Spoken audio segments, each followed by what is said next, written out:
Olá, meu nome é Luísa, eu sou aluna de graduação do curso de Ciências Biológicas da UFJF e hoje eu vim bater um papo sobre fotossíntese. A fotossíntese é considerada um dos processos biológicos mais importantes e indispensáveis para a vida na Terra.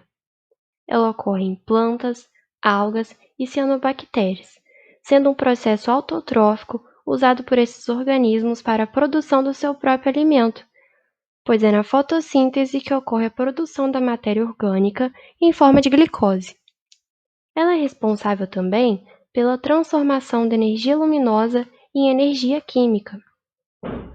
A palavra fotossíntese significa síntese através da luz, ou produção a partir da luz pelos seres fotossintéticos. Ela representa a nutrição orgânica, uma vez que a planta faz a nutrição mineral quando retira a água e os sais minerais do solo, e faz a nutrição orgânica quando realiza a fotossíntese e produz as suas substâncias orgânicas. Todo esse processo vai ocorrer lá nos cloroplastos, que apresentam membrana dupla, e neles estão presentes os tilacoides, que estão localizados nas lamelas, e é nele onde estão presentes os pigmentos fotossintetizantes, a clorofila. Nas cianobactérias, que são seres procariontes, a fotossíntese vai ocorrer dentro do seu próprio citoplasma. E já nos seres eucariontes, o processo vai ocorrer normalmente dentro dos cloroplastos. A fotossíntese é um processo de enorme importância ecológica, pois realiza a captura de CO2 atmosférico, uma vez que o gás carbônico é um dos principais gases associados ao efeito estufa. Portanto, a importância ecológica se dá nessa retirada de CO2 da atmosfera e na sua transformação em O2, que é fundamental para a vida na Terra. Além disso, ocorre um intenso fluxo de matéria e energia, pois permite que a matéria inorgânica seja transformada em orgânica, com a ajuda da energia luminosa, e que essa matéria e energia possam ser passadas ao longo da cadeia alimentar. Porém, os principais agentes renovadores de oxigênio atmosférico são, na verdade, os micro-organismos que compõem o que nós chamamos de fitoplâncton, sendo eles as microalgas e as cianobactérias, que realizam intensos processos de fotossíntese e liberam uma grande quantidade de O2 para a atmosfera. Nós podemos resumir a fotossíntese em uma fórmula geral, onde a água, que é absorvida pelas raízes, e o gás carbônico atmosférico vão reagir com a luz solar e formar glicose, liberando também água e oxigênio nesse processo. Depois de produzida, a glicose vai para toda a planta e o oxigênio vai ser direcionado para a atmosfera. Nós podemos descrever as fases da fotossíntese como fase fotoquímica e fase enzimática. A fase fotoquímica, que também pode ser chamada de fase clara, ocorre lá nos tilacoides e é dividida em fotofosforilação cíclica e acíclica. Na fase cíclica, a energia solar vai estimular os elétrons e eles vão mudar de orbital na clorofila. Então, conforme ele é transportado de volta ao seu lugar certo, ele libera energia em forma de ATP, ATP que vai ser usado posteriormente.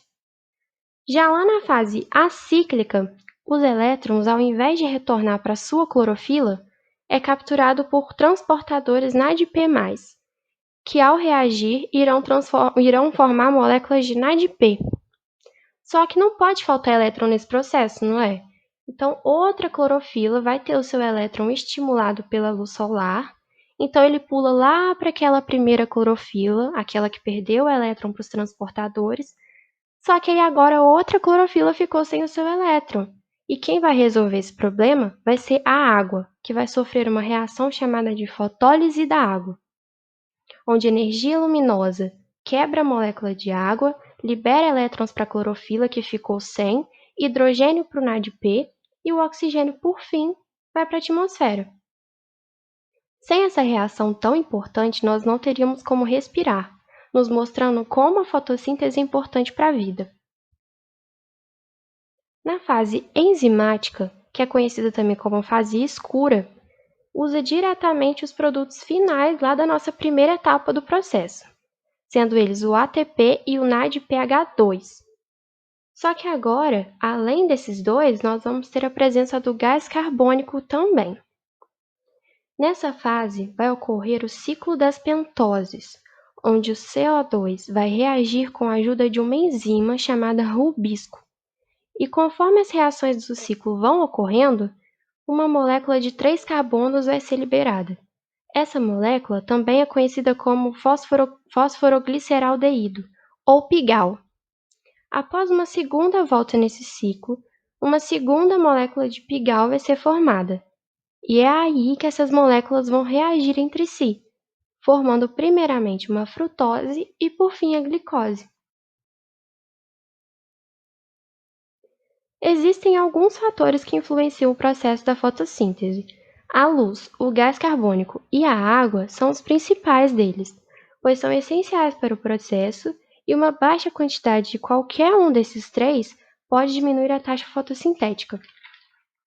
A temperatura é outro fator que influencia bastante, uma vez que a temperatura muito alta influencia na perda da água através da transpiração, fazendo com que a planta feche os seus estômatos, além de poder desnaturar algumas enzimas.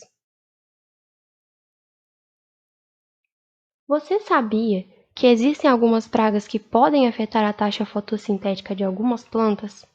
A fumagina é uma delas.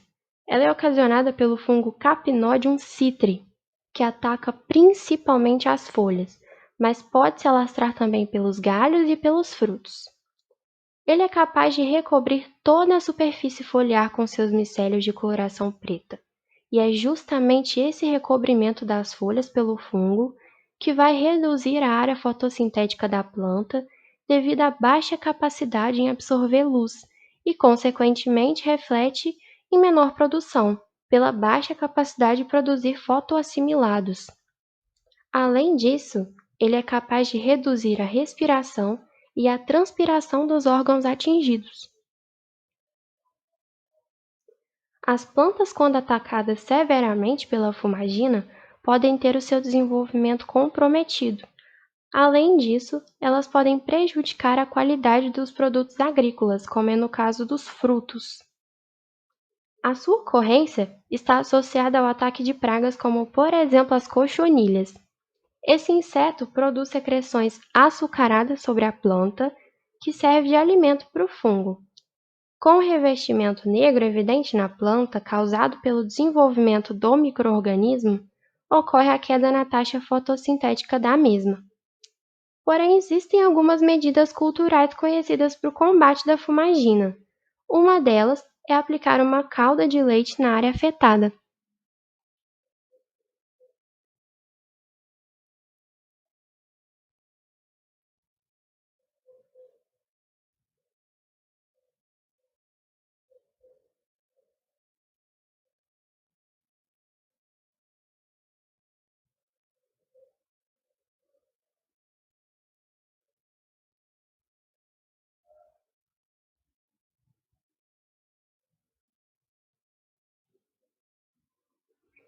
Para a parte experimental do meu vídeo, realizei um experimento que consiste em retirar a clorofila das folhas. Foi utilizado um copo, folhas frescas e amassadas e álcool comum. Após colocar o álcool no copo juntamente com as folhas, deixei por um tempo de mais ou menos 2 horas. Após esse tempo, nós podemos perceber o pigmento verde presente no álcool, retirado diretamente das folhas. Quanto mais tempo você deixar essas folhas no álcool, mais pigmento vai ser retirado.